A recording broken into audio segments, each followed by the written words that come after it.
Overcome anything.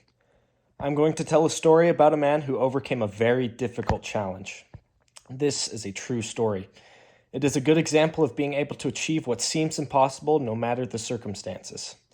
I will be talking about David Goggins' story qualifying for the Badwater 135. I will go over how I heard of him, the question of how he did what he did, and my research results. I first heard of David Goggins about 3 years ago when I saw him on social media. He is a motivational speaker, runner, and retired Navy SEAL. I learned that he used to be almost 300 pounds and hated running. After finding that out, I wanted to learn more about how he became who he is now. Before I started my research, I had one simple question. How does an overweight guy who hates running turn into an ultra runner and Navy SEAL? I wanted to know how such a drastic change could occur. I asked the question when I was learning about him.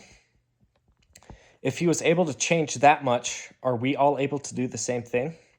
Well, let me tell you what I found out. When he was 280 pounds, he had a bad tour in Iraq, and he wanted to raise money for his fallen soldiers by competing at the Badwater 135.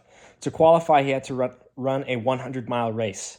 He did qualify, and by the time he got to the Badwater 135, he was 200 pounds and had multiple marathons under his belt.